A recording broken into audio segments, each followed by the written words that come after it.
미국이 발칵 뒤집혔습니다. 미 국방부가 긴급하게 실시한 동맹국 잠수함 전력 점검. 당연히 미국보다 한참 뒤처져 있을 거라 여겼던 대한민국 해군이 최신 잠수함과 차세대 원자로 모듈 기술로 압도적인 1위를 차지한 것입니다. 원자력 추진 잠수함 분야에서 세계 최고를 자부하던 미 해군 관계자들은 대한민국의 핵연료 기술력과 핵잠수함 설계 능력 앞에서 경악을 금치 못했습니다. 미국 언론들은 한국의 성능 수치는 과장됐다며 의혹성 보도를 쏟아냈지만 현장에 직접 입회한 미 해군 최고 지휘부는 철저히 검증된 결과라며 단호한 답변을 내놓았습니다. 도대체 무슨 일이 있었던 걸까요? 세계 최강 미국의 자존심을 무너뜨린 대한민국 해군의 놀라운 도약. 지금 시작합니다. 안녕하세요. 저는 윌리엄 맥킬리라고 합니다. 미 해군 전략사령부 부사령관을 역임했고 지금은 국방부 특별자문관으로 일하고 있죠. 지금부터 제가 들려드릴 이야기는 불과 며칠 전 워싱턴 국방부 회의실에서 시작된 일입니다. 새벽 3시 긴급 소집 문자가 울렸어요. 펜타곤 지하 3층 상황실로 오라는 내용이었습니다. 복도를 걸으며 들리는 발걸음 소리가 텅 빈 건물에 메아리쳤고 심장이 빠르게 뛰기 시작했죠. 뭔가 심상치 않은 일이 벌어지고 있다는 직감이 들었습니다. 회의실 문을 열자 이미 합참의장과 해군참모 총장, 그리고 주요 장성들이 모여 있었어요. 모두의 표정이 굳어 있었습니다. 벽면 대형 스크린에는 태평양 지도가 펼쳐져 있었고 빨간색으로 표시된 잠수함들이 깜빡이고 있었죠. 맥킨리 장군, 앉으세요. 합참의장의 목소리가 무거웠습니다. 우리 핵잠수함 연료 공급에 심각한 문제가 생겼습니다. 저는 의자에 앉으며 스크린을 응시했어요. 태평양 함대 소속 버지니아급 잠수함 8척 중 절반이 연료 교체 시기가 임박했다는 보고였습니다. 문제는 우리 농축시설의 처리 능력이 한계에 달했다는 거였죠. 현재 우리 시설로는 향후 2년 내에 4척 모두를 처리할 수 없습니다. 해군 참모 총장이 말을 이었어요. 최소 2척은 작전 공백이 생길 수밖에 없는 상황입니다. 회의실에 침묵이 흘렀습니다. 중국 해군의 움직임이 심상치 않은 이 시점에 태평양에서 우리 잠수함 2척이 빠진다는 건 치명적이었죠. 누군가 조심스럽게 입을 열었어요. 대안이 하나 있긴 합니다. 국방부 동아시아 담당관이었습니다. 한국이 최근 원자력 기술에서 상당한 진전을 보이고 있습니다. 만약 한국과 협력한다면 저는 그 말을 듣자마자 손을 들어 제지했어요. 잠깐만요. 한국이라고요? 제 목소리에는 비웃음이 섞여 있었습니다. 저는 2000년대 초반 부산 해군기지에서 3년간 근무했던 기억이 선명했어요. 당시 한국 해군은 독일에서 수입한 낡은 디젤 잠수함 몇 척이 전부였죠. 정비 매뉴얼도 독일어를 번역한 것을 쓰고 있었고 부품 하나 제대로 자체 생산 못하던 시절이었습니다. 제가 부산에 있을 때를 기억합니다. 저는 테이블을 가볍게 두드리며 말했어요. 한국 해군 장교들은 우리 기술을 배우려고 필사적이었죠. 질문 공세에 시달렸던 기억이 생생합니다. 스크린이 바뀌며 새로운 자료가 떴습니다. 한미 원자력 협정 내용이었어요. 빨간 글씨로 표시된 부분이 눈에 들어왔죠. 제철이 빈 농축 권한 제한이라는 문구였습니다. 보십시오. 한국은 여전히 우라늄 농축도 못하는 나라입니다. 제 목소리가 회의실에 울렸어요. 원자력 발전소는 많지만 핵심 기술은 우리가 통제하고 있죠. 그들이 뭘 할 수 있겠습니까? 하지만 동아시아 담당관은 포기하지 않았습니다. 맥킨리 장군님, 최근 정보는 다릅니다. 한국이 상당한 기술력을 축적했다는 보고가 있어요. 그는 새로운 파일을 열었죠. 화면에 한국의 최신 잠수함 사진이 떴습니다. 장보고 3라는 이름이 보였어요. 이건 그들이 자체 개발한 잠수함입니다.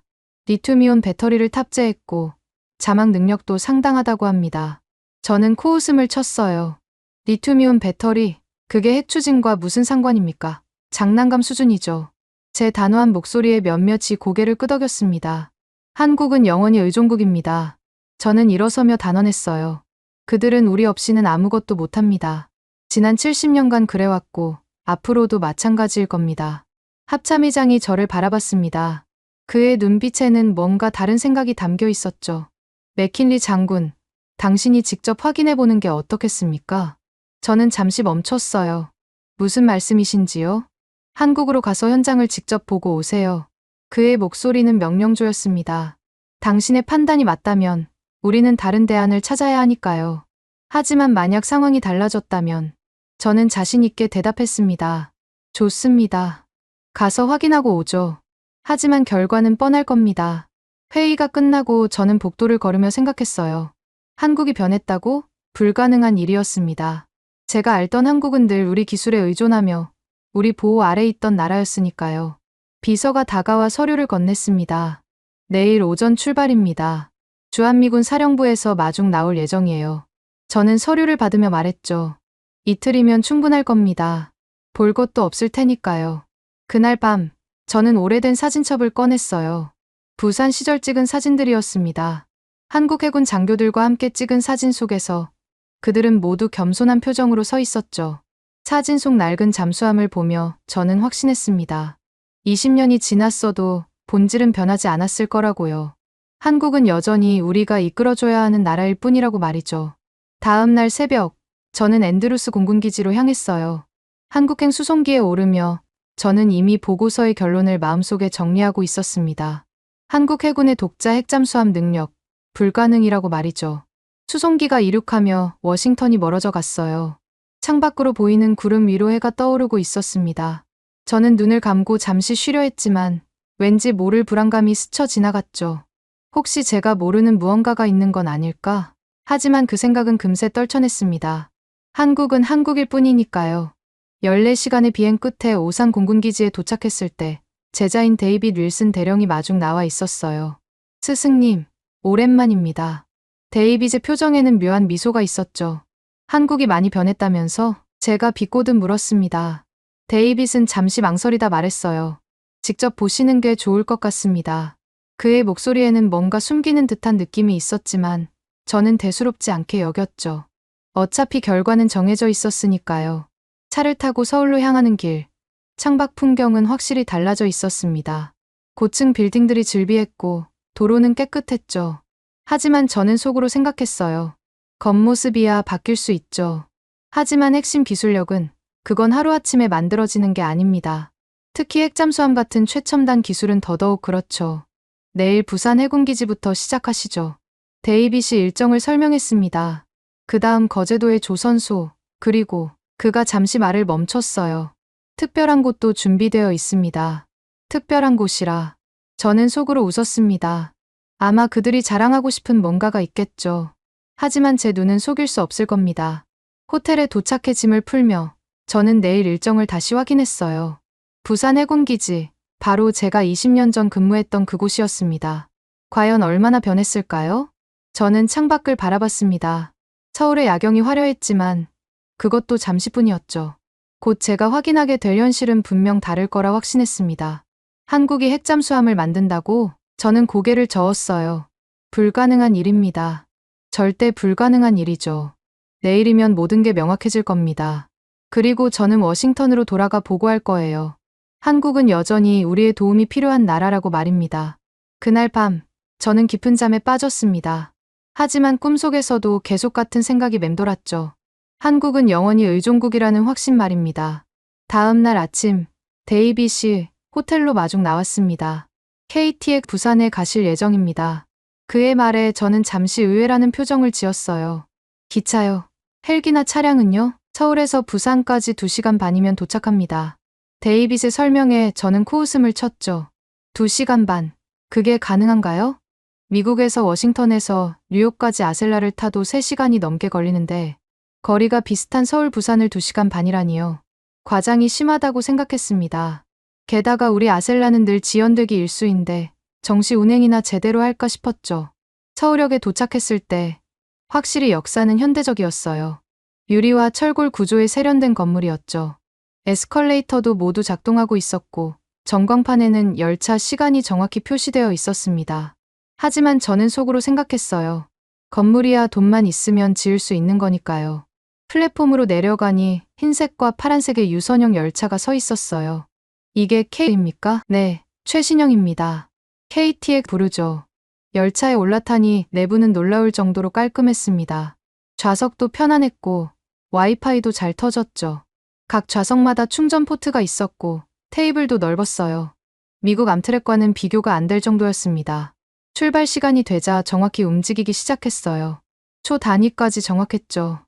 미국에서는 30분 지연이 일상인데 여기서는 1분도 안 늦다니 신기했습니다. 창밖 풍경이 빠르게 지나가기 시작했어요. 속도계를 보니 정말 시속 300km를 넘고 있었습니다. 흔들림도 거의 없었죠. 테이블 위에 놓은 커피잔이 전혀 흔들리지 않았어요. 놀랍지 않으세요? 데이빗이 물었지만 저는 고개를 저었습니다. 프랑스 기술 아닙니까? TGV 기반이라고 들었는데요. 초기 모델은 그랬지만 이제는 완전히 자체 개발한 겁니다. 데이빗의 설명에도 저는 믿지 않았어요. 자체 개발이라 핵심 부품은 여전히 수입하겠죠. 모터라든지 제어 시스템이라든지 미국에서는 상상도 못할 속도로 달리고 있었지만 저는 인정하고 싶지 않았습니다. 우리나라 아셀라는 노후 선로 때문에 평균 시속 110km밖에 못 내는데 이건 분명 과시용일 거라 생각했죠. 실용성보다는 체면치레용 프로젝트일 거라고요. 미국은 철도보다 항공과 고속도로가 발달해서 필요 없을 뿐입니다. 제가 변명하듯 말했어요. 땅이 넓으니까요. 한국처럼 작은 나라나 필요한 거죠. 우리는 대륙 국가니까 비행기가 더 효율적이에요.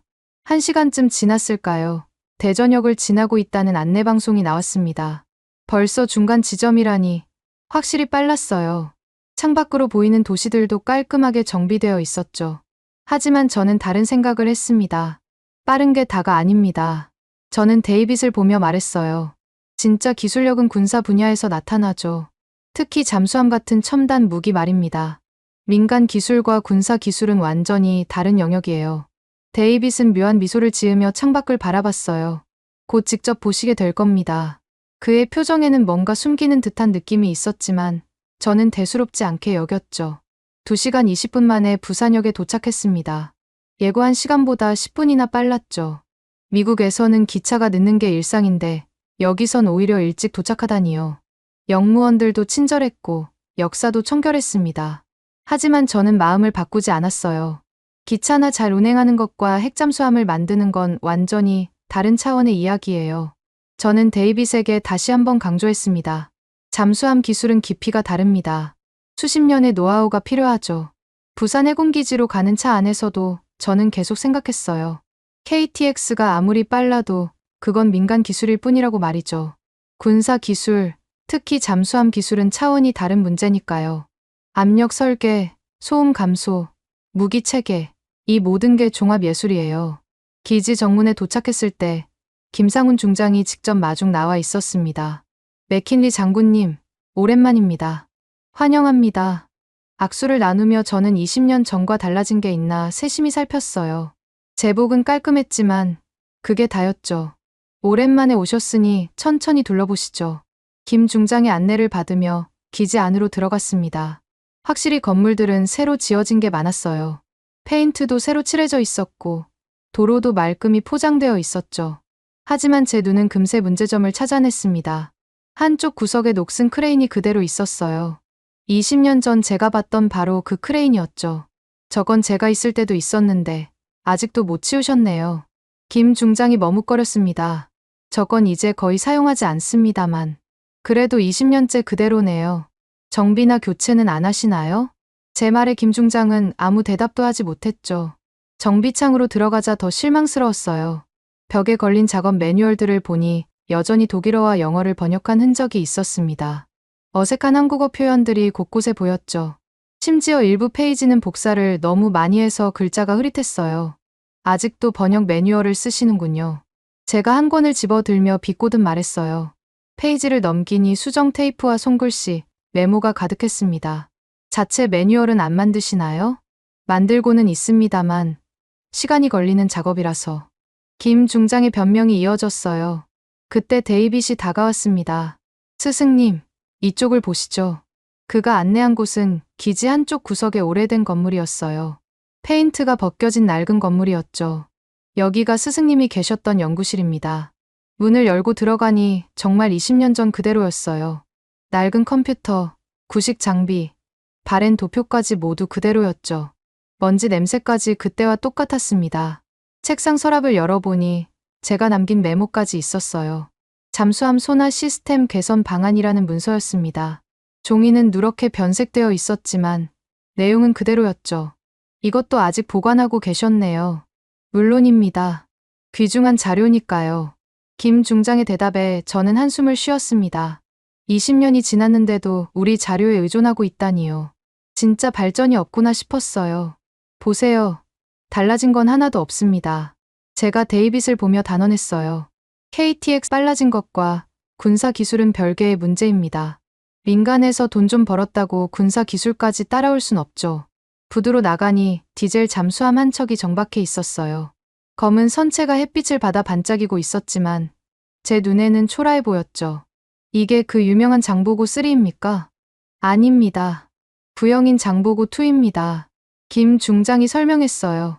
장보고 3는 다른 곳에 있습니다. 선체를 자세히 보니 용접 자국이 고르지 못했습니다. 미국 기준으로는 불합격 수준이었죠.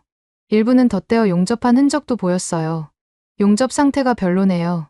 이런 걸로 깊은 바다 압력을 견딜 수 있을까요? 김 중장의 표정이 굳어졌지만 저는 계속했습니다. 디젤은 결국 디젤입니다. 핵 추진과는 차원이 다르죠. 자망 시간도 제한적이고 속도도 느리고 작전 범위도 좁아요. 교육센터로 이동하며 저는 더욱 확신했어요. 겉모습은 K처럼 화려해졌지만 핵심 군사 기술은 여전히 부족하다고 말이죠. 한국은 영원히 우리 기술에 의존할 수밖에 없을 거라고요. 시뮬레이터 훈련을 보면서도 마찬가지였습니다. 화면은 최신형이었지만 교육 내용은 기초적이었어요. 훈련 기간이 6개월이라고요? 우리는 1년인데요. 그것도 최소한이죠. 점심 식사를 하며 저는 도발적으로 물었습니다. 솔직히 한국이 독자적으로 핵잠수함을 만들 수 있다고 생각하세요? 원자로 설계는 둘째치고 농축 우라늄도 못 만드는데요. 식당에 정적이 흘렀어요. 젊은 장교 하나가 뭔가 말하려 했지만 김 중장이 눈짓으로 제지했죠. 대신 그가 조용히 답했습니다.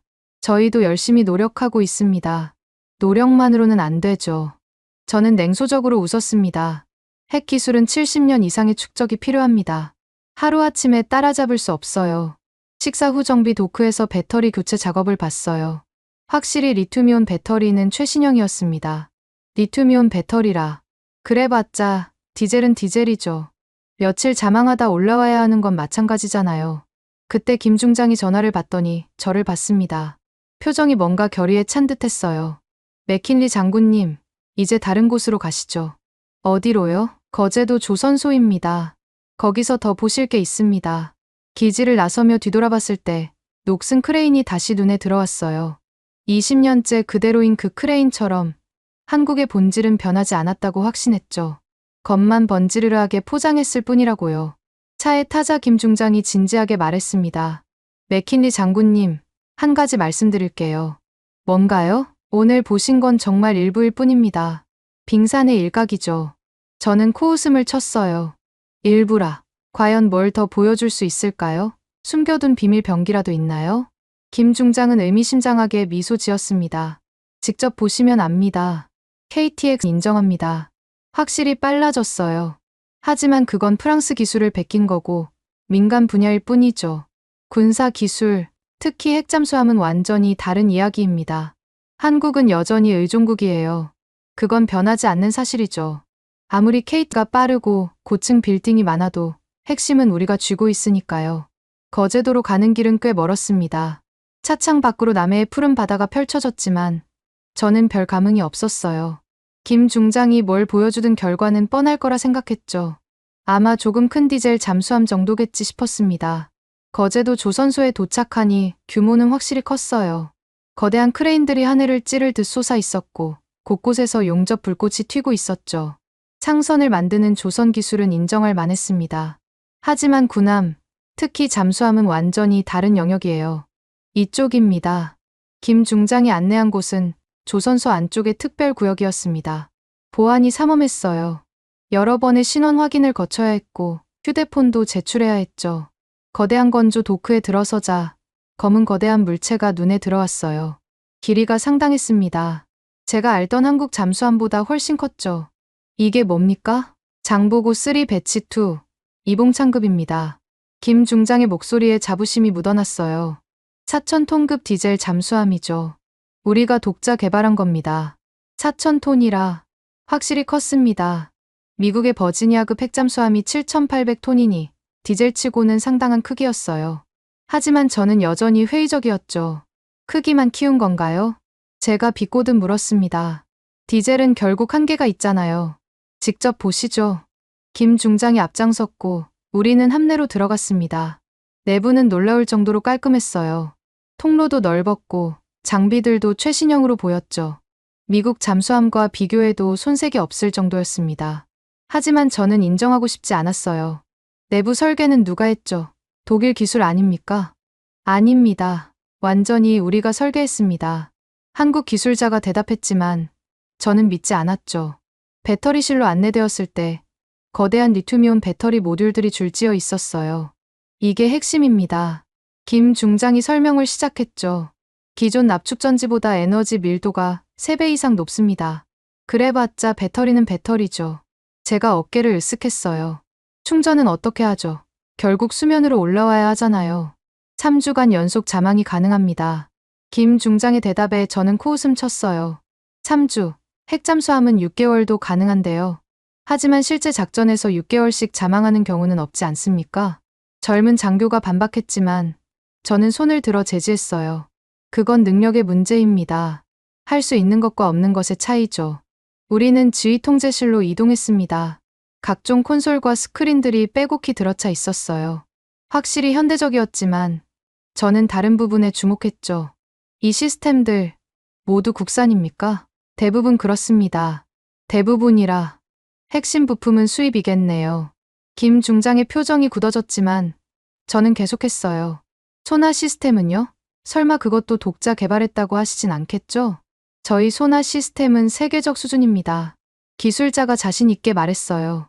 탐지 거리와 정확도에서 미국 제품과 비교해도 비교는 무슨 비교요? 제가 말을 자르며 웃었죠. 우리 기술을 따라오려면 아직 멀었습니다. 그때 김 중장이 우리를 다른 구획으로 안내했어요. 이제 가장 중요한 걸 보여드리죠. 무기 발사 구획에 도착했을 때 저는 잠시 멈칫 수밖에 없었습니다. 수직 발사관들이 늘어서 있었어요. 어뢰 발사관이 아니라 미사일 발사관이었죠. 이게 SLBM 발사관입니까? 제 목소리에 놀라움이 묻어났지만 금세 평정을 되찾았어요. 맞습니다. 현무사에 4S발 탑재할 수 있죠. 김 중장이 자랑스럽게 설명했습니다. 사거리 3,000km, 탄두 중량 1톤입니다. 순간 당황스러웠지만 저는 애써 무시하는 표정을 지었어요. SLBM이라 인상적이네요.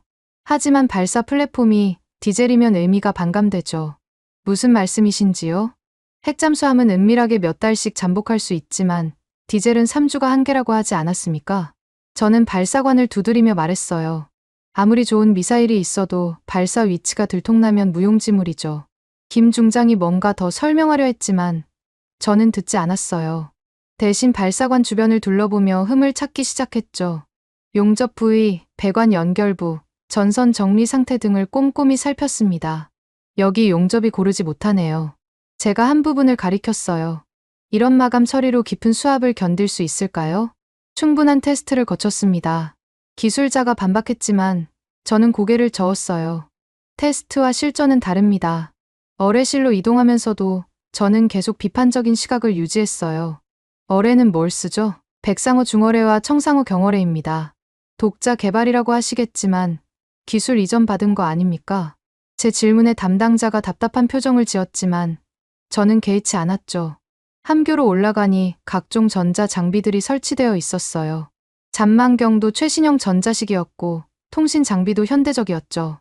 하지만 저는 여전히 부정적이었습니다. 이 모든 게 인상적이긴 하네요. 저는 팔짱을 끼고 말했어요. 하지만 3주 자망이라 그게 한계잖아요. 우리 핵잠수함은 이론적으로 무제한입니다. 실제 작전에서는 김 중장이 뭔가 말하려 했지만 저는 손을 들었어요.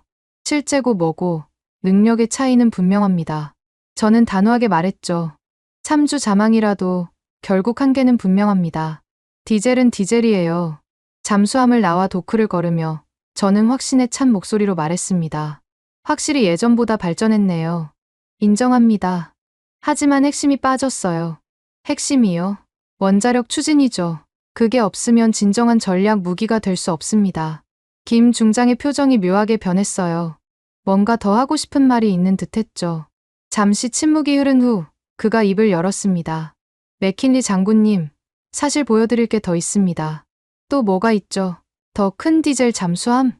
제가 비꼬자 김 중장이 고개를 저었어요. 아닙니다. 완전히 다른 겁니다. 그의 목소리에는 확신이 담겨 있었죠. 진짜는 이제부터입니다. 저는 의심스러운 눈으로 그를 바라봤어요. 진짜라. 과연 뭘 더 보여줄 수 있을까요? 따라오시면 알게 됩니다. 김 중장이 앞장섰고 우리는 조선소를 나섰어요. 차가 향한 곳은 조선소에서 멀지 않은 곳이었지만 더욱 삼엄한 경비가 서 있었죠.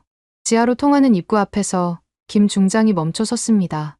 여기서부터는 극비 시설입니다. 그의 표정이 진지했어요. 정말 준비되셨습니까? 저는 코웃음을 쳤습니다. 극비라. 좋아요. 뭘 숨겨놨는지 보죠. 하지만 속으로는 여전히 확신했어요. 아무리 비밀 시설이라 해도 한국이 보여줄 수 있는 건 한계가 있다고 말이죠. 디젤 잠수함에 SLBM을 탑재한 것도 놀랍긴 했지만 그뿐이었습니다. 엘리베이터를 타고 지하로 내려가는 동안 저는 생각했어요. 한국이 아무리 노력해도 넘을 수 없는 벽이 있다고 말이죠. 그건 바로 원자력 기술이었습니다. 도대체 얼마나 깊이 내려가는 겁니까? 제가 물었을 때 엘리베이터가 멈췄어요. 50m입니다.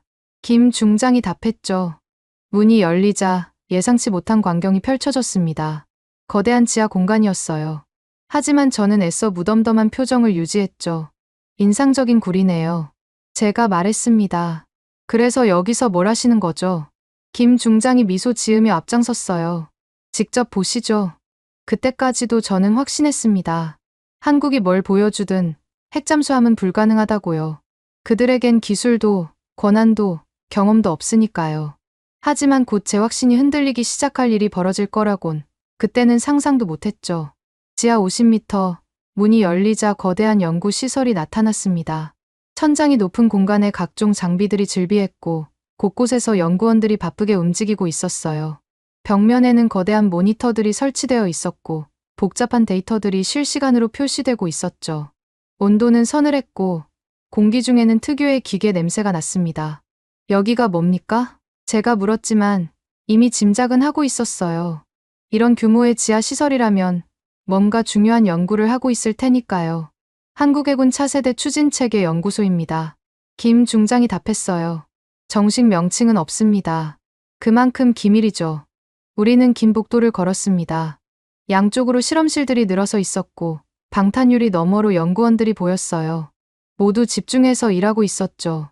저는 애써 무관심한 표정을 지으려 했지만 내심 놀라고 있었습니다. 이런 시설을 언제 만들었죠? 7년 전부터 단계적으로 구축했습니다. 김 중장의 대답에 저는 고개를 저었어요. 7년. 그 정도로 뭘 할 수 있겠습니까? 제가 비꼬듯 말했죠. 미국은 70년 넘게 원자력 추진을 연구했는데요. 하지만 김 중장은 개의치 않는 듯했어요. 오히려 자신감 있는 미소를 지으며 한 문 앞에서 멈췄습니다. 여기입니다. 두꺼운 강철문이 열리자 또 다른 공간이 나타났어요. 중앙에는 거대한 강화유리 벽이 있었고 그 너머로 뭔가가 보였습니다. 원통형의 금속 구조물이었죠. 저게 뭡니까? 제 목소리에 긴장감이 묻어났지만 애써 감추려 했어요. 소형 모듈 원자로입니다. 김 중장의 대답에 저는 잠시 말을 잃었습니다. 하지만 곧 정신을 차렸죠. 원자로라고요? 농담이시겠죠. 저는 코웃음을 쳤어요.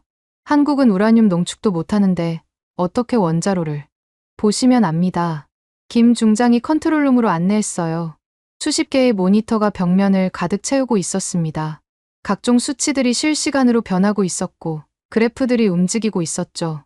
젊은 연구원 하나가 다가와 설명을 시작했어요. 현재 이 원자로는 연속 운전 182일째입니다. 그가 모니터를 가리켰어요. 6개월 동안 한 번도 멈추지 않았죠. 저는 모니터를 자세히 들여다봤습니다. 온도, 압력, 중성자 선속, 제어봉 위치. 모든 데이터가 안정적이었어요.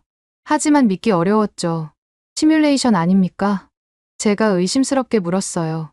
실제 원자로가 아니라 컴퓨터 모델링이겠죠. 그때 연구원이 버튼을 눌렀습니다. 강화유리 너머의 조명이 밝아지며 원자로 전체 모습이 드러났어요. 실제로 작동 중인 소형 원자로였죠. 열교환기와 냉각 시스템까지 모두 갖춰져 있었습니다. 출력은 어느 정도입니까? 제가 마지못해 물었어요. 300메가와트입니다. 잠수함 추진에 충분한 출력이죠. 300메가와트. 미국 핵잠수함 원자로와 비슷한 수준이었습니다. 하지만 저는 여전히 의심했어요. 안전성은요? 비상시 냉각은 어떻게? 연구원이 다른 화면을 띄웠어요. 지금 시연해 드리죠. 비상 정지 시험입니다. 실제로요? 위험하지 않습니까? 전혀 문제 없습니다. 이미 수십 번 테스트했으니까요. 그가 빨간색 버튼 위에 손을 올렸어요. 비상 정지 시작합니다. 버튼을 누르자 경보음이 울렸죠. 모니터의 수치들이 급격히 변하기 시작했습니다. 제어봉이 자동으로 삽입되고 냉각수 순환이 가속화됐어요. 놀라운 건 모든 과정이 자동이었다는 겁니다. 보십시오. 연구원이 그래프를 가리켰어요. 사람이 개입하지 않아도 시스템이 스스로 대응합니다. 온도가 급격히 떨어지기 시작했어요. 압력도 안정적으로 감소했고 중성자 선속도 정상 범위로 돌아왔죠. 불과 3분 만에 원자로는 완전히 안정화됐습니다. 사람이 아니라 시스템이 먼저 움직입니다. 김 중장이 자랑스럽게 말했어요. 완전 자동화된 안전 시스템이죠. 저는 할 말을 잃었습니다. 이런 수준의 자동 냉각 시스템은 최신 기술이었어요. 미국도 최근에야 도입하기 시작한 건데 한국이 이미 구현했다니요. 냉각제는 뭘 쓰죠? 제가 기술적인 질문을 던졌어요. 액체 금속입니다. 나트륨 냉각 방식이죠. 나트륨 냉각이라. 그것도 첨단 기술이었습니다. 기존 경수로보다 효율적이지만 기술적 난이도가 높죠. 나트륨 취급이 까다로운데 저희가 개발한 합금 피복제가 있습니다. 연구원이 샘플을 보여줬어요. 부식과 반응을 완벽히 차단하죠. 저는 샘플을 만져봤습니다. 확실히 특수한 재질이었어요. 하지만 인정하고 싶지 않았죠. 그래도 해결료는 어떻게 조달하죠? 제가 핵심을 찔렀어요. 한국은 농축 권한이 없잖아요. 김 중장의 표정이 진지해졌습니다. 그래서 문제입니다. 기술은 있는데 권한이 없어요. 그럼 이 원자로도 무용지물이네요. 제가 안도하며 말했죠. 연료 없는 원자로는 고철 덩어리일 뿐입니다. 맞습니다. 하지만 김 중장이 잠시 멈췄다가 말을 이었어요. 권한만 승인되면 현실로 바뀝니다. 6개월 안에 실전 배치가 가능해요. 6개월. 너무 빨랐습니다. 보통 원자로 하나 만드는데 수년이 걸리는데 말이죠. 과장 아닙니까? 이미 모든 준비가 끝났습니다. 김 중장이 다른 구역으로 안내했어요. 생산 라인까지 구축돼 있죠. 정말로 조립 라인이 있었습니다. 현재는 멈춰 있었지만 언제든 가동할 수 있을 것 같았어요. 각종 부품들이 정리되어 있었고 로봇 팔들이 대기 중이었죠. 모듈 방식입니다. 기술자가 설명했어요. 표준화된 부품을 조립하면 90일 안에 완성됩니다. 90일. 믿기 어려운 속도였어요. 하지만 모듈 방식이라면 가능할 수도 있었죠. 최신 제조 기법이었으니까요. 연료 주기는 얼마나 되죠? 30년입니다. 한번 장착하면 폐기까지 교체가 필요 없어요. 30년이라 미국 최신 원자로와 동일한 수준이었습니다. 저는 점점 불안해지기 시작했어요. 한국이 이 정도 기술력을 갖췄다니 믿기 어려웠죠. 이 모든 걸 독자 개발했다고요? 물론 기초 이론은 공개된 자료를 참고했습니다. 연구원이 솔직하게 답했어요. 하지만 설계와 제작은 100% 우리 기술입니다. 저는 원자로를 다시 한번 둘러봤어요. 분명 작동하고 있었고 데이터도 진짜처럼 보였죠. 하지만 뭔가 빠진 게 있을 거라 생각했습니다. 소음은 어떻습니까? 105데시벨 이하입니다. 세계 최저 수준이죠. 105데시벨. 그것도 놀라운 수치였어요. 미국 최신 잠수함도 비슷한 수준인데 말이죠. 측정 데이터를 볼 수 있을까요? 연구원이 파일을 열어 보여줬습니다. 각종 주파수별 소음 데이터가 나타났어요. 확실히 낮은 수치였지만 저는 여전히 의심스러웠죠. 실험실 환경과 실제는 다릅니다. 제가 지적했어요. 바다에서는 변수가 많죠. 물론입니다. 그래서 실증 테스트가 필요한 거죠. 김 중장이 인정했어요. 하지만 그러려면 권한이 필요합니다. 다시 권한 이야기가 나왔어요. 한미 원자력 협정이 걸림돌이었죠. 저는 안도하면서도 묘한 아쉬움을 느꼈습니다. 결국 우리 승인 없이는 불가능하네요. 그렇습니다. 하지만 기술적으로는 준비됐습니다. 김 중장의 눈빛이 강렬했어요. 저는 연구소를 나서며 복잡한 심정이었습니다. 한국이 이 정도 수준에 도달했다는 게 충격적이었어요. 하지만 여전히 한계는 분명했죠. 인상적이긴 합니다. 제가 마지못해 인정했어요. 하지만 권한 없이는 의미가 없죠. 그 권한 언제까지 막으실 겁니까? 김 중장이 물었어요. 일본은 이미 갖고 있는데 왜 우리는 안 됩니까? 그 질문에 저는 답하지 못했습니다. 사실 명확한 이유는 없었으니까요. 단지 한국을 통제하려는 관성적 정책일 뿐이었죠. 엘리베이터를 타고 올라가는 동안 침묵이 흘렀어요. 제 머릿속은 복잡했습니다. 한국의 기술력을 인정해야 하나, 아니면 계속 부정해야 하나. 밖으로 나오니 해가 기울고 있었어요. 내일은 뭘 보여주실 겁니까? 진짜를 보여드리죠. 김 중장의 대답이 의미심장했습니다. 진짜라. 오늘 본 것도 충분히 놀라웠는데 뭐가 더 있다는 걸까요? 저는 불안과 호기심이 뒤섞인 기분으로 숙소로 향했습니다. 한국을 얕봤던 제 생각이 조금씩 흔들리기 시작했어요. 하지만 아직 확신을 버릴 순 없었죠. 그들에겐 여전히 넘을 수 없는 벽이 있으니까요. 다음 날 아침, 김 중장이 직접 호텔로 찾아왔습니다. 오늘은 특별한 곳으로 모시겠습니다. 그의 표정이 평소와 달랐어요. 뭔가 비장한 결의가 느껴졌죠. 우리는 검은색 SUV에 올라탔습니다. 창문은 선팅이 짙었고 운전사 외에 경호원들도 동행했어요. 평소와는 다른 분위기에 저도 긴장되기 시작했죠. 어디로 가는 겁니까? 곧 아시게 됩니다. 김 중장은 그것만 말하고 입을 다물었어요. 차는 거제도를 벗어나 해안도로를 달렸습니다. 30분쯤 지났을까요? 인적이 드문 곳에 도착했어요. 겉으로 보기엔 평범한 바위산이었죠. 하지만 가까이 가자 위장된 입구가 나타났습니다. 거대한 철문이 바위 사이에 숨겨져 있었어요. 경비병들이 여러 번 신원을 확인한 후에야 문이 열렸죠. 여기가 대체... 제 말을 김 중장이 끊었습니다. 대한민국 최고 기밀 시설입니다. 극소수만 아는 곳이죠. 터널로 들어서자 불이 켜졌어요. 콘크리트로 마감된 터널이 끝없이 이어졌습니다. 차는 계속 전진했고 어둠 속을 5분 이상 달렸죠. 얼마나 깊이 들어가는 겁니까? 3km입니다. 3km라니 산 전체를 관통하는 수준이었어요. 마침내 차가 멈췄습니다. 내리자 거대한 철문이 또 나타났어요. 이번엔 홍채 인식과 지문 인식까지 거쳐야 했죠. 맥킨리 장군님, 김 중장이 진지하게 말했습니다. 지금부터 보실 것은 미국 정부도 모르는 겁니다. 당신이 처음이에요. 문이 열리는 순간 저는 숨이 멎을 뻔했습니다. 상상을 초월하는 광경이 펼쳐졌어요.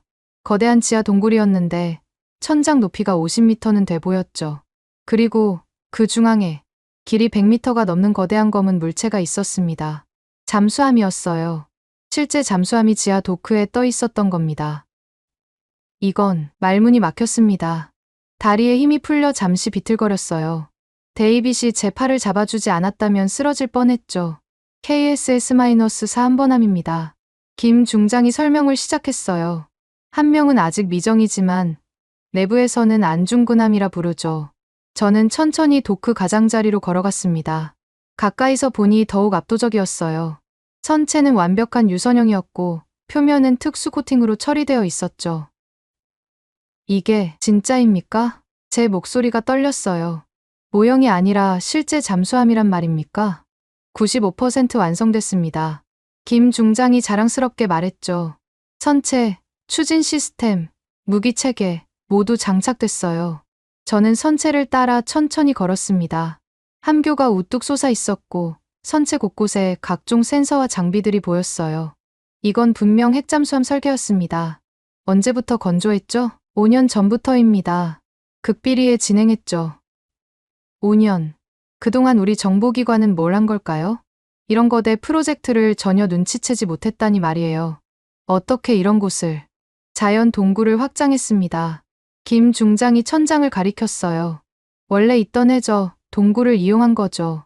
출구는 바다로 연결돼 있습니다. 바다로 연결된 비밀 도크라니. 영화에서나 볼 법한 시설이 실제로 존재했던 겁니다. 저는 점점 현실감을 잃어가고 있었어요. 저기를 보십시오. 김 중장이 선체 중앙부를 가리켰습니다. 커다란 개구부가 있었어요. 직사각형 모양의 구멍이었죠. 저게 뭡니까? 원자로 모듈 삽입구입니다. 제가 다시 한번 충격을 받았어요. 그럼 어제 본 원자로가... 맞습니다. 저 자리에 들어갈 겁니다. 모든 퍼즐이 맞춰지기 시작했어요. 모듈식 원자로, 표준화된 설계, 90일 제작. 이들은 처음부터 이 잠수함을 위해 준비한 거였죠. 모듈만 넣으면 90일 내 진수입니다. 김 중장의 목소리에 확신이 가득했어요. 모든 시스템은 이미 테스트를 마쳤죠. 저는 도크 아래로 내려가는 계단을 발견했어요. 내려가 보니 잠수함을 아래서 볼 수 있었습니다. 거대한 프로펠러와 방향타가 보였죠. 시력 프로펠러네요. 제가 중얼거렸어요. 소음 감소를 위한 최적 설계, 펌프제 추진도 검토했지만 효율성 면에서 이게 낫더군요. 기술자가 설명했습니다. 선체 아래쪽에도 각종 장비들이 빼곡했어요. 소나돔, 어뢰 발사관, 탈출 해치까지 모두 갖춰져 있었죠. 이건 완성된 잠수함이나 다름없었습니다. 이제 보셨죠? 데이빗이 제게 조용히 말했어요. 한국이 얼마나 준비됐는지 아시겠습니까? 저는 대답할 수 없었습니다. 20년 전 부산에서 봤던 낡은 디젤 잠수함이 떠올랐어요. 그때와 지금의 격차가 너무나 컸죠. 내부도 보시겠습니까? 김 중장이 제안했지만 저는 고개를 저었어요. 이미 충분히 봤습니다. 더 보면 제 믿음이 완전히 무너질 것 같았죠. 잠수 능력은 어느 정도로 예상하십니까? 제가 간신히 물었어요. 작전 심도 400m, 최대 심도 600m입니다. 그 수치도 미국 핵잠수함과 비슷했어요. 무장은 이미 어제 확인했죠.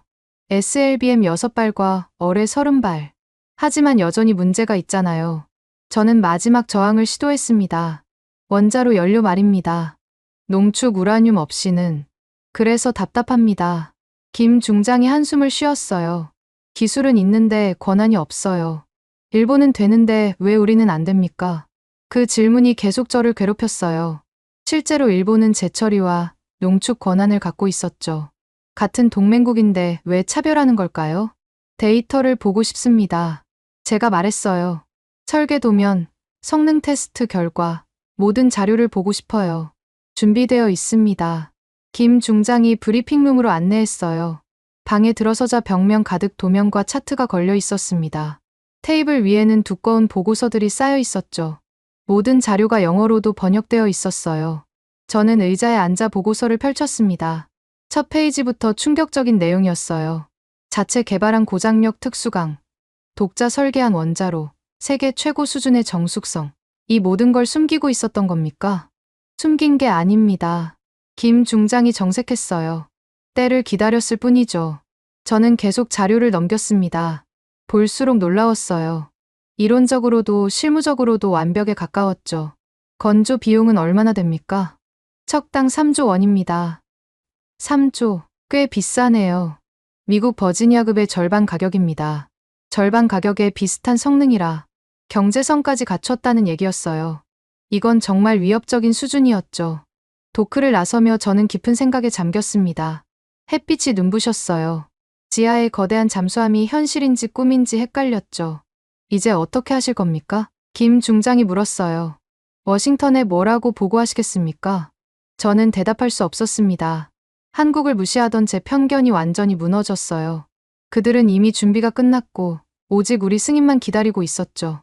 차를 타고 돌아오는 길, 저는 아무 말도 하지 못했어요. 데이빗도 침묵을 지켰죠. 창밖으로 보이는 바다가 무겁게 느껴졌습니다.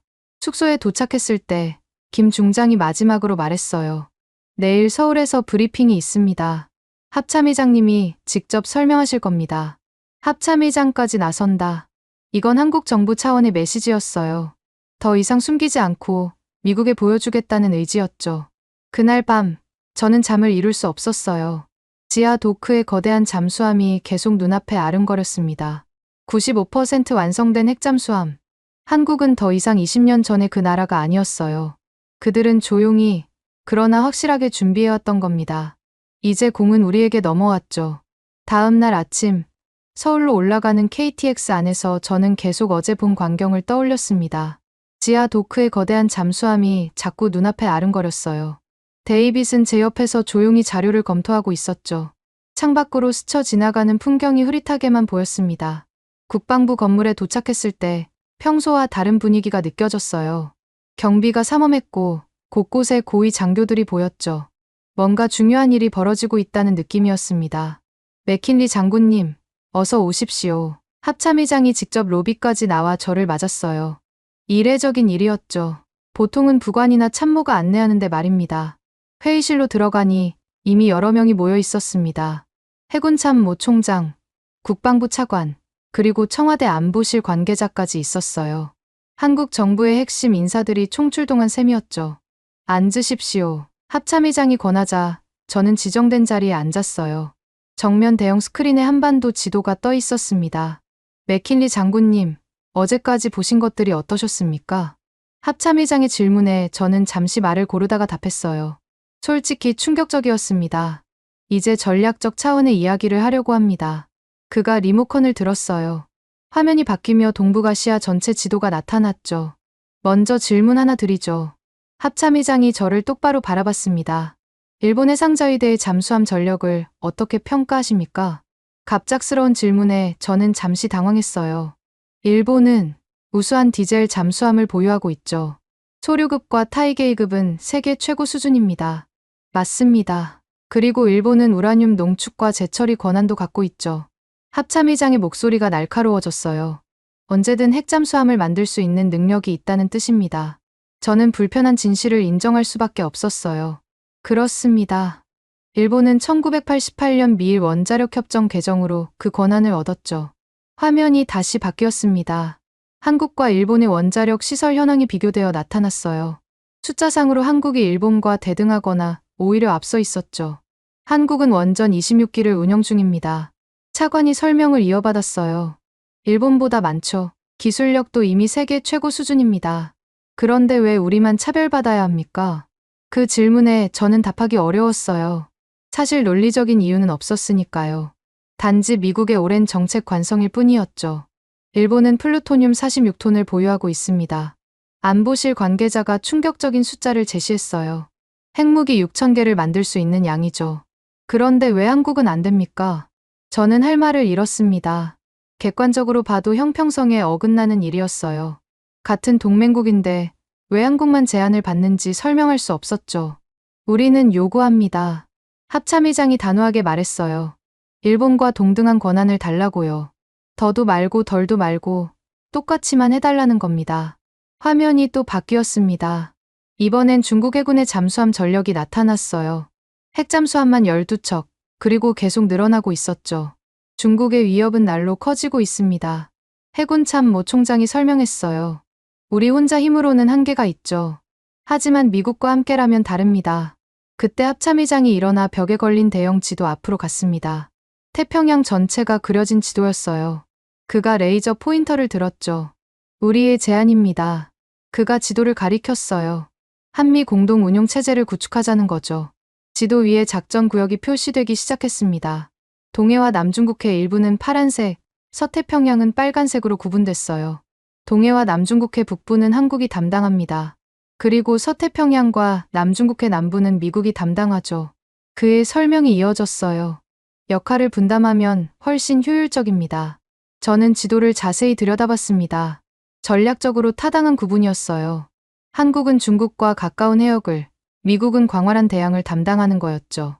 우리 핵잠수함이 동해를 지키면 미국은 다른 곳에 전력을 집중할 수 있습니다. 합참의장의 설명이 계속됐어요. 윈윈이죠. 미국도 이익입니다. 확실히 일리가 있었습니다. 미국 해군도 함정 부족에 시달리고 있었으니까요. 신뢰할 수 있는 동맹국이 일부 해역을 담당한다면 부담이 줄어들죠. 한국 핵잠수함의 작전 반경을 보십시오. 화면에 원이 그려졌어요. 부산을 중심으로 5,000km 반경이었죠. 베이징, 상하이, 블라디보스토크 모두 커버됩니다. 전략적 가치가 명확했어요. 한국 핵잠수함이 그 해역을 담당하면 중국과 러시아를 효과적으로 견제할 수 있었죠. 미국으로서도 나쁘지 않은 제안이었습니다. 우리는 과시하려는 게 아닙니다. 합참의장이 진지하게 말했어요. 과시는 버리고 지속성을 택했습니다. 그 말이 인상적이었어요. 확실히 한국은 조용히 준비해왔죠. 요란하게 떠들지 않고 실질적인 능력을 키워온 겁니다.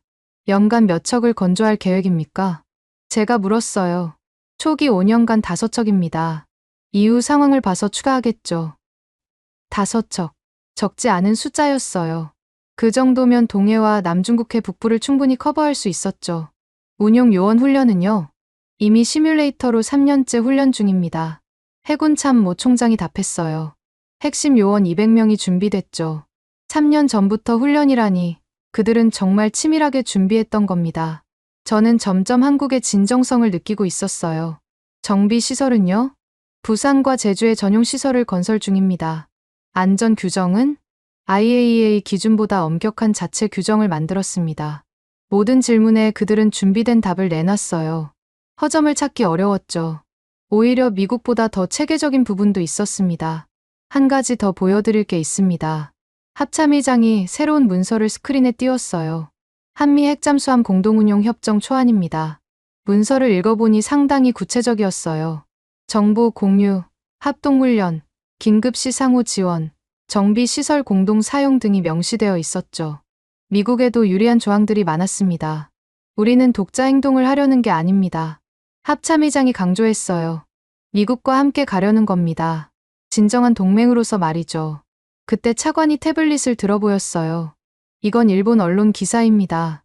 화면에는 일본이 핵잠수함 개발을 검토한다는 내용이 있었죠. 일본도 움직이고 있습니다. 그가 말했어요. 한국만 묶어둔다고 해결될 문제가 아니에요. 저는 깊은 한숨을 쉬었습니다.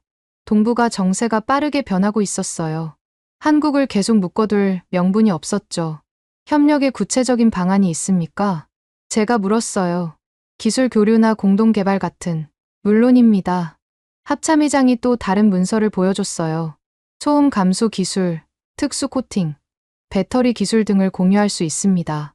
한국이 개발한 기술 중 일부는 미국도 관심 있을 만한 것들이었어요. 특히 리튬이온 배터리 기술은 디젤 잠수함뿐만 아니라 다른 분야에도 응용 가능했죠. 우리가 원하는 건 단순합니다. 합참의장이 마무리했어요. 농축과 재처리 권한, 그리고 미국의 기술 지원이죠. 기술 지원이요? 설계 검증과 안전성 평가입니다. 미국의 경험을 배우고 싶습니다. 겸손한 자세였어요. 자신들이 모든 걸 안다고 주장하지 않았죠. 오히려 미국의 도움을 구하는 자세였습니다. 회의가 끝나고 저는 창가에 서서 서울 시내를 바라봤어요. 고층 빌딩들이 즐비한 도시, 더 이상 20년 전의 서울이 아니었죠. 어떻게 생각하십니까? 데이빗이 조용히 물었어요. 워싱턴에 보고해야죠. 저는 결심했습니다. 있는 그대로 말이에요. 합참의장이 다가와 악수를 청했어요. 맥킨리 장군님, 우리를 믿어주십시오. 그의 눈빛은 진지했죠. 한국은 미국을 배신하지 않습니다. 그가 말을 이었어요. 우리는 함께 갈 준비가 되어 있습니다. 저는 고개를 끄덕였어요. 이제 남은 건 워싱턴의 결정이었죠. 과연 미국 정부가 어떤 선택을 할까요? 한국은 더 이상 과거의 그 나라가 아니었습니다. 그들은 조용히, 그러나 확실하게 강대국의 문턱에 서 있었어요. 이제 미국이 그것을 인정할 차례였죠. 워싱턴으로 돌아가는 비행기 안에서 저는 보고서를 작성했습니다. 한국에서 본 모든 것을 빠짐없이 기록했어요. 데이빗은 옆에서 사진 자료를 정리하고 있었죠. 14시간의 비행 시간 동안 우리는 거의 쉬지 않고 일했습니다. 앤드루스 공군기지에 도착하자마자 국방부로 직행했어요. 긴급 보고가 예정되어 있었죠. 펜타곤 복도를 걸으며 저는 긴장되기 시작했습니다. 제 보고가 어떤 반응을 일으킬지 예상할 수 없었어요. 회의실에 들어서니 이미 여러 명이 모여 있었습니다. 국방장관, 합참의장, 그리고 각 군 참모총장들이 있었어요. 하지만 가장 눈에 띈 건 구석에 앉은 보수 참모진이었죠. 그들의 표정은 이미 부정적이었습니다. 맥킨리 장군, 보고를 시작하시죠. 국방장관이 말했어요. 저는 깊이 숨을 들이쉬고 프레젠테이션을 시작했습니다. 첫 슬라이드는 지하 도크의 잠수함 사진이었어요. 회의실의 작은 술렁임이 일었죠. 이것은 한국이 비밀리에 건조한 7,000톤급 잠수함입니다. 잠깐, 7,000톤이라고요? 해군 참모 총장이 놀라서 물었어요. 그럼 핵잠수함 아닙니까? 정확합니다. 핵추진 잠수함입니다. 제 대답에 회의실이 순간 조용해졌어요. 그때 보수 참모진 중 한 명이 비웃음을 터뜨렸습니다. 말도 안 됩니다. 한국이 핵잠수함이라니요. 그는 존슨 중장이었어요. 대표적인 한국 경실론자였죠. 한국 기술은 허세입니다. 존슨이 계속 말했어요. 겉만 번지르르하게 만들어 놓고 핵잠수함이라고 주장하는 거겠죠. 저는 침착하게 다음 슬라이드를 넘겼습니다. 소형 모듈 원자로의 실제 작동 영상이었어요. 이것은 한국이 개발한 300메가와트급 원자로입니다. 화면에 각종 데이터가 나타났어요. 저는 천천히 설명을 시작했죠. 첫 번째 데이터입니다. 무중단 운전 6개월. 자동 냉각 시스템 성공률 100%. 그래프와 로그 기록이 화면에 떴습니다. 182일간의 연속 운전 기록이 선명히 나타나 있었어요. 날짜와 시간, 온도와 압력, 모든 데이터가 완벽했죠. 이게 진짜라는 증거가 있습니까? 존슨이 의심스럽게 물었어요. 조작된 데이터일 수도 있잖아요. 저는 준비한 문서를 꺼냈습니다. 이건 제가 직접 현장에서 확인한 내용입니다. 문서 아래엔 제 서명이 있었어요. 제 명예를 걸고 보증합니다. 국방장관이 문서를 받아 살펴봤어요. 그의 표정이 진지해졌죠. 맥킨리 장군이 직접 확인했다면. 두 번째 데이터입니다. 저는 계속했어요. 예상 연료주기 30년. 이번엔 원자로 설계 도면이 화면에 나타났습니다. 연료봉 배치와 농축도 계산이 상세히 표시되어 있었어요. 한 번 장착하면 폐기 시까지 교체가 필요 없습니다. 30년이라니, 그건 우리 최신 원자로와 같은 수준인데. 합참의장이 중얼거렸어요. 세 번째 데이터입니다. 저는 가장 중요한 자료를 띄웠어요. 수중 소음 105데시벨 이하. 음향 측정 그래프가 나타났습니다. 각 주파수별 소음 레벨이 표시되어 있었고, 모두 105데시벨 이하였어요. 이건 세계 최고 수준의 정숙성이었죠. 불가능합니다. 존슨이 벌떡 일어섰어요. 한국이 그런 기술을 가질 리 없어요. 우리도 겨우 달성한 수준인데. 저는 침착하게 다음 문서를 꺼냈습니다. 이건 한국 합참의 현장 확인 문서입니다. 문서를 펼치자 한국 합참의장의 직인이 서명했어요. 그리고 이건, 저는 마지막 페이지를 보여줬습니다. 제 서명과 데이빗 대령의 서명입니다. 미국 측 증인으로서 확인했습니다. 국방장관이 문서를 자세히 검토했어요. 날짜, 시간, 장소, 모든 게 명확했죠. 심지어 GPS 좌표까지 기록되어 있었습니다. 이건 주장이 아닌 기록입니다. 제가 단호하게 말했어요. 제가 두 눈으로 직접 본 사실이죠. 존슨이 뭔가 반박하려 했지만 옆에 동료가 그를 제지했어요. 데이터와 문서 앞에서 할 말이 없었던 거죠. 국방장관이 일어섰습니다. 다른 증거도 있습니까? 저는 태블릿을 들어 동영상을 재생했어요.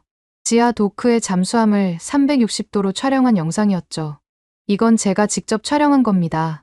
영상 속 잠수함은 압도적이었어요. 100m가 넘는 거대한 선체, 정교한 마감, 최신 장비들. 누가 봐도 완성 단계의 핵잠수함이었죠. 저 개구부가 보이십니까? 제가 화면을 가리켰어요. 원자로 모듈이 들어갈 자리입니다. 크기와 규격이 정확히 맞죠. 이번엔 데이빗이 나섰습니다. 저도 증언하겠습니다. 그가 일어섰어요. 한국의 기술력은 우리 예상을 훨씬 뛰어넘었습니다. 데이빗의 증언은 무거운 의미가 있었어요. 그는 3년간 한국에서 근무하며 직접 관찰한 사람이었으니까요. 특히 자동화 시스템은 놀라웠습니다. 데이빗이 계속했어요. 비상시 사람의 개입 없이도 원자로가 안전하게 정지됩니다. 국방장관이 저를 바라봤어요. 맥킨리 장군, 당신의 평가는 어떻습니까? 저는 잠시 숨을 고르고 말했습니다. 한국은 이미 준비가 끝났습니다. 우리가 승인만 하면 6개월 내 핵잠수함을 진수할 수 있습니다. 한국은 영원히 2등입니다. 존슨이 다시 외쳤어요. 아무리 기술이 있어도 경험이 없잖아요. 저는 그를 똑바로 바라봤습니다. 존슨 장군, 당신은 20년 전 한국을 보고 있습니다. 제 목소리가 회의실에 울렸어요. 하지만 한국은 이미 변했어요. 화면에 새로운 자료를 띄웠습니다. 한국 조선업의 세계 시장 점유율이었죠. LNG선 세계 1위, 초대형 컨테이너선 1위, 해양 플랜트 1위. 이게 뭐 어쨌다는 겁니까? 존슨이 비꼬듯 물었어요. 기술력의 증거입니다. 제가 답했죠. 복잡한 선박을 세계 최고 수준으로 만드는 나라가 잠수함을 못 만들 이유가 없습니다. 그때 합참의장이 입을 열었어요. 한국이 제안한 공동 운용 체제는 어떻습니까? 저는 준비한 지도를 펼쳤습니다. 전략적으로 타당합니다. 태평양 지도 위에 작전 구역을 표시했어요. 한국이 동해를 담당하면 우리 부담이 크게 줄어듭니다. 해군 참모 총장이 고개를 끄덕였어요. 확실히 우리도 함정이 부족한 상황이니 한국 없이는 작전이 어렵습니다. 제가 결론을 내렸어요. 그들은 이미 우리의 필수 파트너입니다. 존슨과 보수 참모진이 침묵했어요. 더 이상 반박할 근거가 없었던 거죠. 데이터와 증거, 그리고 전략적 필요성까지 모든 게 명확했으니까요. 국방장관이 일어섰습니다. 충분히 들었습니다. 그가 문서를 모으며 말했어요. 대통령께 보고하겠습니다. 회의가 끝나고 존슨이 제게 다가왔어요. 그의 표정은 여전히 불만스러웠지만 예전의 오만함은 사라져 있었죠. 정말 한국이 그 정도입니까? 그 이상입니다. 제가 단호하게 답했어요. 우리가 인정하지 않으면 그들은 다른 길을 찾을 겁니다. 존슨은 아무 말 없이 돌아섰어요. 그의 뒷모습이 왠지 작아 보였죠. 복도를 걸으며 데이빗이 말했습니다. 드디어 인정받았네요. 아직입니다. 대통령의 결정이 남았죠. 하지만 저는 알고 있었어요. 데이터와 증거 앞에서 정치적 결정도 바뀔 수밖에 없다는 걸 말이죠. 한국은 이미 그럴 자격을 증명했으니까요. 그날 밤, 저는 오래전 찍은 사진을 다시 꺼냈어요. 부산에서 한국 해군 장교들과 찍은 사진이었죠. 그들의 겸손한 표정 뒤에 숨겨진 열정을 그때는 몰랐습니다. 20년 동안 그들은 조용히 준비했어요. 과시하지 않고 묵묵히 실력을 키웠죠. 그리고 마침내 세계가 인정할 수밖에 없는 수준에 도달한 겁니다. 한국은 더 이상 2등이 아니었어요. 그들은 동등한 파트너였고 이제 미국도 그것을 인정할 때가 됐죠. 3일 후 백악관에서 연락이 왔습니다. 대통령이 결정을 내렸다는 소식이었어요. 저는 긴장한 마음으로 국방장관실로 향했죠. 이미 주요 인사들이 모여 있었고 화상으로 국무장관도 참석해 있었습니다. 대통령께서 승인하셨습니다. 국방장관이 문서를 들어보였어요.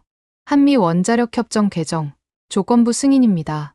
조건부라는 말에 잠시 긴장했지만 내용은 합리적이었어요. 한국은 모든 핵물질을 IAEA 감시하에 두고 미국과 정기적으로 정보를 공유한다는 거였죠. 사실상 일본과 동등한 권한을 부여하는 것이었습니다. 한국 정부에 통보했습니까? 네, 이미 환영 성명을 발표했습니다. 그날 저녁 한국 뉴스는 이 소식으로 떠들썩했어요. 하지만 놀라운 건 한국 정부의 자제된 반응이었죠. 과시하거나 자랑하지 않고 담담하게 책임감을 강조했습니다. 6개월이 빠르게 지나갔어요. 저는 다시 한국으로 향했습니다. 이번엔 공식 사절단의 일원이었죠. 미 해군 참모 총장과 태평양 함대 사령관도 함께였습니다. 거제도 조선소에 도착했을 때 놀라운 광경이 펼쳐졌어요. 그 비밀 도크가 이제는 공개되어 있었고 거대한 잠수함이 물 위에 떠 있었죠. 선체에는 선명하게 안중근함이라는 이름이 새겨져 있었습니다. 드디어 진수합니다. 김 중장이, 아니 이제는 대장이 된 김 대장이 자랑스럽게 말했어요. 6개월 만에 약속을 지켰죠. 진수식은 조용하지만 품격 있게 진행됐습니다.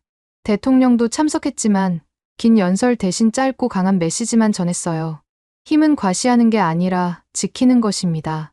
샴페인이 선체에 부딪혀 깨지는 순간 저는 묘한 감동을 느꼈어요. 20년 전 무시했던 그들이 이제는 최첨단 핵잠수함을 진수하고 있었으니까요. 3개월 후 첫 번째 한미연합훈련이 시작됐습니다. 동해 깊은 바다에서 안중근함과 미국 버지니아급이 함께 기동했어요. 저는 하와이 진주만 사령부에서 훈련을 지켜봤죠. 한국 잠수함, 현재 위치 불명. 소나 요원이 보고했어요. 30분째 추적 불가입니다. 30분. 그것은 안중근함이 정말로 조용하다는 증거였습니다. 105데시벨 이하의 소음은 거짓이 아니었어요. 우리 잠수함조차 추적이 어려울 정도였으니까요. 목표 포착. 갑자기 스크린에 신호가 나타났어요. 안중근함이 가상 적함을 완벽하게 포착한 거였죠. 어뢰 발사 시뮬레이션 성공. 훈련 결과는 놀라웠습니다. 안중근함은 모든 과목에서 우수한 성적을 거뒀어요. 특히 은밀 침투와 장거리 추적에서는 미국 잠수함과 대등했죠. 인상적입니다. 태평양 함대 사령관이 평가했어요. 한국 승조원들의 숙련도가 예상보다 높네요. 그들은 3년간 시뮬레이터로 훈련한 요원들이었습니다. 실전 경험은 부족했지만 체계적인 훈련으로 그 차이를 메웠어요. 무엇보다 그들의 열정과 집중력은 대단했죠. 1년 후 저는 다시 한국을 방문했습니다. 이번엔 두 번째 잠수함 진수식이었어요. 이순신함이라는 이름이 붙은 잠수함이었죠. 놀라운 건 건조 속도였습니다. 첫 번째보다 2개월이나 단축됐어요. 생산 라인이 안정화되면서 효율성이 높아진 거였죠. 연간 건조 능력이 어느 정도입니까? 제가 물었어요. 현재는 연 2척, 3년 내 연 3척까지 가능합니다. 한국 해군 참모 총장이 답했죠. 미국도 이런 속도는 달성하기 어려웠어요. 모듈화와 표준화의 힘이었죠. 한국의 제조업 경쟁력이 군사 분야에서도 빛을 발한 겁니다. 2년이 지났을 때 한국은 이미 4척의 핵잠수함을 운용하고 있었어요. 안중근함, 이순신함, 세종대왕함, 그리고 김좌진함이었죠. 모두 독립운동가나 역사적 영웅의 이름을 딴 것이었습니다. 중국의 반응은 즉각적이었어요. 그들의 잠수함 활동이 눈에 띄게 줄어들었죠. 동해와 남중국해 북부에서 한국 핵잠수함의 존재감이 확실했으니까요. 중국 잠수함 탐지, 거리 200km, 한국 해군 상황실에서 보고가 들어왔어요. 안중근함이 추적 중입니다. 예전엔 미국이 전담했던 임무를 이제 한국이 수행하고 있었습니다. 덕분에 미국은 다른 지역에 전력을 집중할 수 있었어요. 실제로 남중국해 남부와 인도양에서 우리 작전이 강화됐죠. 한국 덕분에 부담이 많이 줄었습니다. 태평양 함대 사령관이 인정했어요. 신뢰할 수 있는 파트너가 있다는 건 큰 자산이죠. 3년 차 되던 해, 저는 은퇴를 앞두고 마지막으로 한국을 방문했어요. 부산 해군기지는 완전히 달라져 있었습니다. 그 녹슨 크레인은 사라지고 대신 최신식 시설들이 들어서 있었죠. 맥킨리 장군님, 오랜만입니다. 김 대장이 저를 반갑게 맞았어요. 은퇴하신다고 들었습니다. 우리는 함께 부두를 걸었습니다. 5척의 핵잠수함이 정박해 있는 모습은 장관이었어요. 검은 선체들이 햇빛에 반짝이고 있었죠. 20년 전이 생각나네요. 제가 말했어요. 그때 전 한국을 완전히 잘못 봤습니다. 아닙니다. 그때는 정말 부족했죠. 김 대장이 겸손하게 답했어요. 하지만 우리는 배웠습니다. 그리고 준비했죠.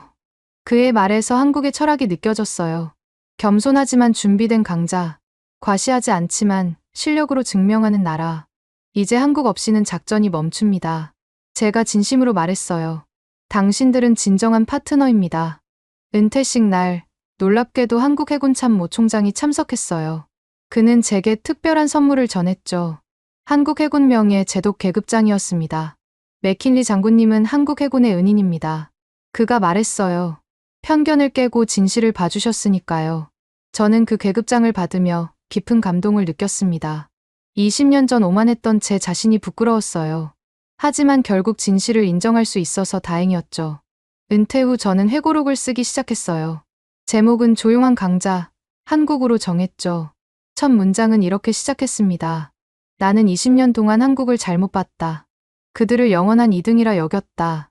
하지만 한국은 조용히 준비하고 있었다. 겸손함 뒤에 숨겨진 그들의 진짜 힘을 나는 너무 늦게 발견했다.